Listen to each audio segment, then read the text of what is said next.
దర్శకుడు వెంకు అట్లూరి దర్శకత్వంలో టాలీవుడ్‌లోనూ ముఖ్యంగా కోలీవుడ్ స్టార్ హీరో ధనుష్, సంయుక్త మీనన్ కలిసి నటించినటువంటి తాజా చిత్రం 'సర్'. ఈ సినిమా గత నెల ఫిబ్రవరి 17వ తేదీన భారీ అంచనాల మధ్య విడుదలై మంచి విజయాన్ని సొంతం చేసుకుంది. ఈ సినిమాని సితార ఎంటర్‌టైన్‌మెంట్స్ బ్యానర్‌పై తెరకెక్కించిన విషయమూ తెలిసిందే. ఈ సినిమా తెలుగుతో పాటు తమిళంలో కూడా విడుదలైంది. 2 భాషల్లో కూడా మంచి హిట్ అందుకుంది. ఈ సినిమాను విద్యా వ్యవస్థ తీరు గుర్తించినటువంటి దర్శకుడు వెంకీ అట్లూరి రూపొందించినటువంటి ఆ విధానం ప్రేక్షకులకు విపరీతంగా ఆకట్టుకుంది. అలాగే ఈ సినిమాలోని పాటలు కూడా ప్రేక్షకులకి బాగా ఆకట్టుకున్నాయి. మరి ముఖ్యంగా మాస్టారు మాస్టర్ అనే పాట యూట్యూబ్లో ట్రెండింగ్ అవుతూ రికార్డుల మీద రికార్డులు సృష్టిస్తోంది. అలాగే ఈ సినిమాలో ధనుష్, సంయుక్త మీనన్ నటనకి మంచి మార్కులు పడ్డాయి. ఇదిలా ఉంటే ఈ సినిమా నందమూరి నటసింహం హీరో బాలకృష్ణకు తెగ నచ్చేసిందట.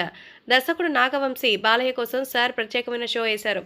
ఈ చిత్రం చూసిన తర్వాత బాలయ్య దర్శకుడికి, నిర్మాతకి, నటుల్ని అభినందించినట్టు తెలుస్తోంది. ఈ విషయాన్ని తెలియజేస్తూ ట్విట్టర్లో పోస్ట్ చేశారు. సార్ చిత్రం చూసి అభినందించిన బాలయ్య గారికి కృతజ్ఞతలు. మీ రెస్పాన్స్ చూసి మేము థ్రిల్ అయ్యామంటూ ట్వీట్ చేశారు నాగవంశీ. హీరో ధనుష్ నటించిన ఈ సార్ సినిమా తెలుగులో ధనుష్ నేరుగా చేసిన మొదటి సినిమా కావడం విశేషం. ఇప్పటికే తమిళంలో నటించిన పలు సినిమాలు తెలుగులో విడుదలైనటువంటి సంగతి తెలిసిందే. తాజాగా డైరెక్టర్గా అయితే మరి తెలుగు సినిమాలో నటించిన తెలుగు ప్రేక్షకులకి మరింత ఎగ్జైటింగ్ విషయమే ధనుష్ కూడా. సో ఏది ఏమైనా నందమూరి బాలకృష్ణ ఈ సినిమా చూడడం, మొత్తానికి సినిమా యూనిట్ అందరినీ కూడా సన్మానించి శుభాకాంక్షలు తెలియజేయడంతో సో బాలయ్య కూడా ఈ సినిమా పిచ్చ పిచ్చగా నచ్చేస్తుందన్నమాట.